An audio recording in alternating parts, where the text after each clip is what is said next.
పైకి లీటర్లా కనిపించే ప్రతి ఆయిల్ ప్యాకెట్ లీటర్ కాకపోవచ్చు, కానీ ఫ్రీడమ్ ఆయిల్ ప్యాకెట్లో మాత్రం ఖచ్చితంగా లీటర్ నూనె ఉంటుంది.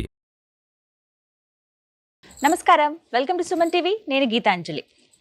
ఏప్రిల్ 12వ తారీఖున చైత్ర పౌర్ణమి.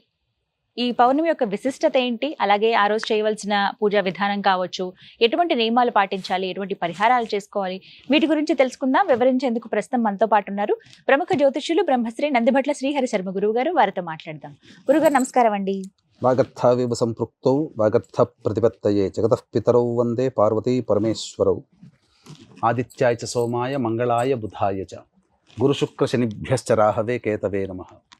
శృంగేరి జగద్గురు పీఠాధిపతులకి, కంచె పీఠాధిపతులకి నమస్కారములు తెలియచేసుకుంటూ కార్యక్రమాన్ని ప్రారంభిద్దాం. గురుగారు, చైత్ర పౌర్ణమి, పౌర్ణమిలు అన్ని విశేషమే. ఏ మాసానికి ఆ మాసం చాలా ప్రత్యేకంగా ఉంటుంది కదా, మరి ఈ చైత్ర పౌర్ణమి యొక్క విశిష్టత ఏంటో ముందుగా తెలియచేయండి. మనకు మాసాలలోకెల్లా మొట్టమొదటి తొలి మాసం చైత్రమాసం కాబట్టి వసంత ఋతువు. ముఖ్యంగా పౌర్ణమి తిథికి ఏ నక్షత్రం ఉంటుందో ఆ నక్షత్రాన్ని బేస్ చేసుకొని మనకు పౌర్ణమిలు వస్తుంటాయి. ఇది కాలమానంలో ఎప్పుడూ మారవు.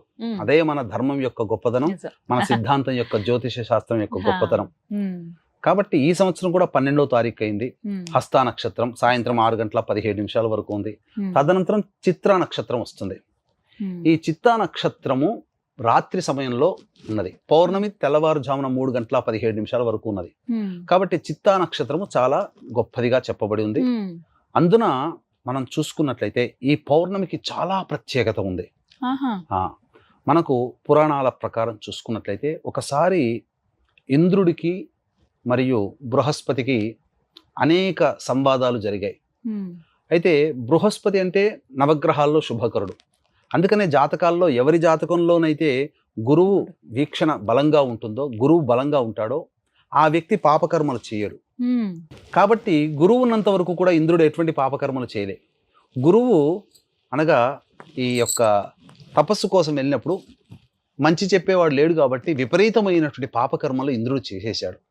తత్ఫలితం చేత కొన్ని ఇబ్బందికర పరిస్థితులు ఎదురైనప్పుడు ఆ బృహస్పతి రావడంతోనే, మీరు ఉంటే నన్ను కాపాడేవాళ్ళు, మంచి ధర్మ మార్గంగా ఉండేవాళ్ళు, మీరు నన్ను విడిచిపెట్టి వెళ్ళిపోయారు తపస్సుకి, కాబట్టి నేను కొన్ని పాప పనులు చేశాను, కానీ అనుభవిస్తున్నాను శిక్షను. కాబట్టి నేనేం చెయ్యాలి అంటే, భూలోకంలో నేను తీర్థయాత్రలకు వెళ్ళవయ్యా, నీకు ఎక్కడో చోట ఆ యొక్క దోషం తొలగిపోతుంది అని చెప్పడంతో భూలోకంలోకి రావడం, అనేక యాత్రా స్థలాలు తిరుగుతూ ఈ మధురై ప్రాంతంలో ఉన్నటువంటి సుందరేశ్వరుడు కదా, ఆ మీనాక్షి అమ్మవారు, అక్కడ ఉన్నటువంటి మామిడి చెట్టు కింద ఆ శివలింగం ఉంది కదా, అక్కడికి రాగానే ఆ పరిసర ప్రాంతాల్లో ఏదో తనలో ఉన్నటువంటి నెగిటివిటీ పోతుంది అని చూసినప్పుడు పక్కన ఆ ఈశ్వరుడు ఉండడం, ఆ ఈశ్వరుడు సంబంధించినటువంటి నాకున్నటువంటి పాపాన్ని తొలగిస్తున్నాడని తెలుసుకొని బంగారు పుష్పములతో ఆ స్వామిని అర్చించాడు. ఆ కారణం చేత అతనికి ఉన్నటువంటి దోషములన్నీ చాలా మటుకు తొలగిపోయాయి. అంటే బంగారు పుష్పాలని కాదు, ఆ ఈశ్వరుని దగ్గర తన పాపాలన్నీ తొలగిపోయాయి. ఆ తొలగిపోయినటువంటి రోజే చైత్ర పౌర్ణమి. అందుకనే ఈ చైత్ర పౌర్ణమి రోజున అందరూ కూడా విశేషముగా ఈశ్వరుణ్ణి ఆరాధన చేయాలి. అందరూ కూడా ఈశ్వర ఆరాధన చాలా గొప్పది. అంతేకాకుండా మనకు ఏం చెప్పబడి ఉందనంటే, శాస్త్రంలో ప్రతి మనిషి మరణించిన తర్వాత నరకలోకానికి వెళతారు. అక్కడ ఆ చిట్ట అనేటువంటిది ఉంటుంది. చిత్రగుప్తుడు చదువుతాడు. ఆ చిత్రగుప్తుడు ఏంటనంటే, మనం చేసినటువంటి పాపకర్మలు మంచి కర్మలని బేరీజు వేసి మనకు మళ్ళీ ఎటువంటి జన్మ అనేది అతను ఇస్తాడు. ఆ చిత్రగుప్తుడు జన్మించినటువంటి రోజే ఈ చైత్ర పౌర్ణమి. అందుకనే ఆ చిత్రగుప్తుడిని ఇప్పటికీ కూడా ఆరాధన చేస్తారు. ఇది విశేషం. కాబట్టి ఇంకా విశేషంగా చెప్పాలి అనంటే, ఈ సంబంధించినటువంటి చిత్రగుప్తుని యొక్క జననం కూడా ఏంటనంటే, బ్రహ్మమానస పుత్రుడు, బ్రహ్మ శరీరం నుంచి ఉద్భవించినాడు. ఈ యొక్క నరకలోక వాసులకి సంబంధించినటువంటి మంచి చెడుని వివరించడానికి యముడు బ్రహ్మని వేడుకున్నాడు. 10,000 సంవత్సరాలు ఆర్జీ పెట్టుకుని వెయిట్ చేస్తే అప్పుడు బ్రహ్మ శరీరం నుంచి ఉద్భవించిన వాడు చిత్రగుప్తుడు. అందుకనే ఈ రోజు ఏం చెయ్యాలి తెలుసా అమ్మా? చైత్ర పౌర్ణమి రోజున ఒక గొప్పదైనటువంటి పని చేయాలి. చెప్పండి గురుగారు. మనకందరికీ తెలిసిందే, ఈ ఆచారం మన నుంచే క్రిస్టియన్లు తీసుకున్నారు. ఆ, చర్చ్ దగ్గరికి వెళ్ళి చేసిన పాపాన్ని మే లార్డ్ నేను ఈ పాపం చేశాను అని మోకాళ్ళ మీద నిల్చొని ఆ, నా పాప ప్రక్షాళన చెయ్యు అని చెప్పి చేసిన పాపాలని చెప్పుకుంటారు కదా. ఆ. అలాగే ఈ పద్ధతి అనేక యుగ యుగాల నుంచి మనకు ఆచారంలో ఉంది. ఓ. ఏంటనంటే ఆ పరమేశ్వరుని ముందర ఉమ్, లేదా పరమేశ్వరుడు శివాలయం లేకపోతే కనీసము దక్షిణ దిక్కుకైనా ఫేస్ పెట్టి ఉమ్, మోకాల మీద నిల్చొని బాధాతృప్తమైనటువంటి హృదయంతో ఉమ్. చేసిన పాపాలన్నీ చెప్పుకోవాలి. ఆ రోజండి. ఆ విశ్వానికి చెప్పుకోవాలి, తప్పులేదు. ఆ, ఎవరికి చెప్పాల్సిన పని లేదు. ఆ ఈశ్వరుడికైనా శివలింగం ఎదుట శివాలయంలో చెప్పండి, లేదా విశ్వానికైనా చెప్పండి. ఆ చిత్రగుప్తుని యొక్క అనుగ్రహం వల్ల కనీసము ఆ యొక్క పాపకర్మ ప్రభావం అయినా తగ్గుతుంది. చేసిన పాపం ఎలాగో అనుభవించాలి, కానీ పాపగ్రహ సంబంధించినటువంటి రాశి తగ్గుతుంది ఉమ్. ఆ ఒక్కరోజు. చైత్ర పౌర్ణమి రోజున ఆ వీక్షించేటువంటి రోజున. సుమన్ టీవీ ప్రేక్షకులు ఈ చిన్న పరిహారం, దీనికి ఏం పెద్ద ఖర్చు ఏదే ఉందమ్మా. అవును. ఆ? మనసు విప్పి, మనస్సు విప్పి మాట్లాడుకోవాలి, మాట్లాడాలి. విశ్వంతో మాట్లాడండి. ఆ విశ్వం మిమ్మల్ని క్షమిస్తుంది. ఉమ్, కాబట్టి విశ్వానికి మీ యొక్క చేసిన తప్పుల్ని తెలియచేయండి. ఉమ్, తప్పకుండా ఆ విశ్వము ఆ చేసిన తప్పుల నుంచి మిమ్మల్ని కొంత బయటపడేస్తుంది. ఉమ్, పరమేశ్వరుడే ఈ సృష్టి. కాబట్టి పరమేశ్వరుడి దగ్గరైనా విశ్వం దగ్గరైనా కనీసము తల్లిదండ్రుల దగ్గరైనా కానీ చేసిన పాపాలు చెప్పుకుంటే ఇంకా చాలు. ఉమ్, తల్లిదండ్రుల దగ్గర, గోమాత దగ్గర, ఉమ్, శివాలయంలో ఈ చైత్ర పౌర్ణమి రోజున చేసిన పాపాలని చెప్పుకున్న మానవుడికి ఇక ఆ పాపాల పంకిలమైనటువంటి దోషము లేకుండా ఉమ్, మళ్ళీ తిరిగి కొత్త జీవితంలో అడుగు పెడతాడు. ఉమ్.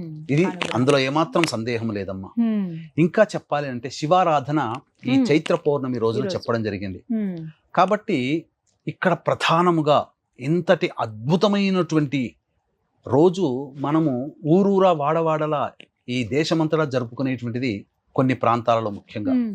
హనుమత్ జయంతి. ఆ, అవునండి. అంజనీదేవికి తెలంగాణ ప్రాంతంలో అంజనీదేవికి ఖచ్చితంగా చేస్తారు. వాయువుకి జన్మించినటువంటి పుత్రుడిగా హనుమంతుడిగా హనుమత్ జయంతి ఈ రోజున జరుపుకుంటారు ఉమ్, కొన్ని ప్రాంతాలలో. అవునండి. కొన్ని ప్రాంతాలలో బహుళ దశమి రోజున చేస్తారు. అవును. కాబట్టి వైశాఖ మాసంలో చేస్తారు అప్పుడు. వైశాఖ మాసంలో. అప్పుడు ఆ. ఉమ్, కొన్ని కానీ ప్రాంతాల్లో. ఇప్పుడు ఈ సంబంధించిన చైత్ర పౌర్ణమి రోజున ఉమ్. కాబట్టి హనుమంతుని దేవాలయంలో కూడా ఆరాధన చెయ్యాలి.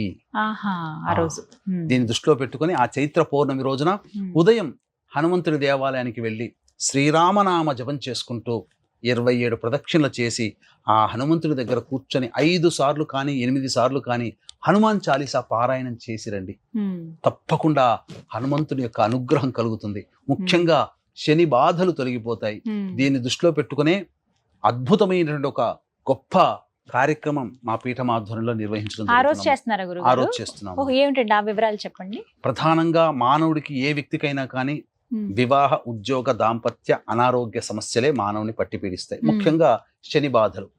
కాబట్టి శనీశ్వర హోమము, ఈ యొక్క జాతకరీత్యా ఉన్నటువంటి సర్వదోష నివారణ పూజలు, హోమాలు అనేటువంటివి సాయంకాలం 6:30కి ప్రారంభమవుతుంది. ఎందుకంటే 6:17 వరకు హస్తా నక్షత్రం ఉంటుంది. ఉమ్, చిత్తా నక్షత్రం ప్రవేశం అప్పుడు- చేసినప్పుడు మొదలు పెడతాం.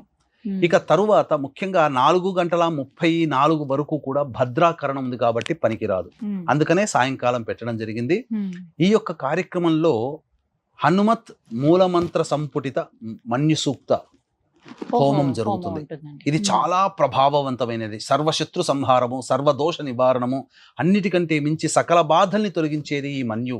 ఉమ్, కాబట్టి ఈ మన్యు పాశుపత హోమముతో శక్తిపాతము చేయబడినటువంటి శంకరుంగలి మాల ఇవ్వడం జరుగుతుంది. ఓ, ఇది ముఖ్యంగా శంకరుంగలి. నరదృష్టి, నరఘోష, దిష్టి దోషము, అపమృత్యు భయదోషాలు, నెగిటివ్ ఎనర్జీని తొలగిస్తుంది. అన్నిటికంటే ప్రధానంగా ప్రతి వ్యక్తి కూడాను బండి నడుపుతారు. స్త్రీ పురుష భేదము, చిన్న పిల్లలు పెద్దవాళ్ళని లేకుండా ఉమ్, ఆ బండి నడిపేటువంటి వాళ్ళ మెడలో గనక ఈ మాల ఉంటే గండ దోషాలు రావు, ఆహా. యాక్సిడెంట్లు జరగవు. ఇది చెప్పవచ్చమ్మా. ఓ, దీన్నే శంకరుంగలి మాల అంటే అందరికీ కరుంగలి శంకరుంగలి. మాల తెలుసు, కానీ ఉమ్, శంకరుంగలి మాల అనేటువంటిది ఉమ్, ఇవ్వడం జరుగుతుంది. ఉమ్, తద్వారా అంటే కూడా మనకు ఎక్కడ చూసినా హైవేలో ఆంజనేయ స్వామి విగ్రహాలు, ఆ. కొత్త బండి ఎప్పుడు కొనుక్కున్నా ఆంజనేయ స్వామి దేవాలయంలో పూజ, మొదటి పూజ ఎందుకు చేస్తామంటే ఆకస్మికంగా రోడ్డు ప్రమాదాలు జరగకుండా హనుమంతుడు ఉండేది. కాపాడుతాడు. ఉమ్, అందుకనే ఈ మాల ఎవరి మెడలో అయితే ఉంటుందో వాళ్ళకి రోడ్డు ప్రమాదాలు జరగవు, రక్షింపబడతారు అని చెప్పవచ్చు. అందుకనే ఇటువంటి మహత్తరమైనటువంటి మాల శక్తిపాతం చేసి ఏదో చుట్టేసేసి ఇవ్వడం కాకుండా ఈ పూజలో పెట్టి శక్తిపాతం చేసి ఇవ్వడం జరుగుతుంది. ఇస్తారు. అవకాశం ఉన్న వాళ్ళు ఈ కార్యక్రమంలో గోత్రనామాదులు నమోదు చేసుకుని ఈ యొక్క మాలని సొంతం చేసుకోవచ్చు. కేవలం 30 మందికి మాత్రమే అవకాశం ఇవ్వడం జరుగుతుందమ్మా. తక్కువ మంది ఎందుకని గురుగారు? కేవలం అంటే లభ్యత అది అందరికీ లభ్యం కాదమ్మా. కరుంగలి మాలలు చాలా మంది డూప్లికేట్ వస్తున్నాయి, అలాగే శంగాలి మాలలు దొరకట్లేవు. కాబట్టి ఈ రెండు మిక్స్ అయినటువంటి శంకరుంగలి మాల మాత్రం అలభ్యంగా దొరుకుతుంది. కాబట్టి చక్కగా ఇవ్వడం జరుగుతుంది. మొత్తమంతా ఈ చైత్ర పౌర్ణమి రోజు ఆంజనేయుడు ఆరాధన చాలా ముఖ్యమైనదండి. అలాగే శివారాధన కూడా, శివాలయంలో అభిషేకము, అలాగే ఆ సంబంధించినటువంటి శివానుగ్రహం కోసం అర్చన చేసుకుంటే అద్భుతం. చైత్ర పౌర్ణమి రోజున ఖచ్చితంగా శివాలయ సందర్శనం చేసుకోవాలని చెబుతుందమ్మా. శివాలయంకి శివాలయంలో అభిషేకం చేసుకోవాలి. ఆంజనేయ స్వామిది హనుమాన్ చాలీసా పారాయణం అనేది ముఖ్యమైనది. చాలా చక్కగా వివరించారు గురుగారు, ధన్యవాదాలండి. సర్వం శ్రీ ఉమామహేశ్వర పరబ్రహ్మార్పణమస్తు.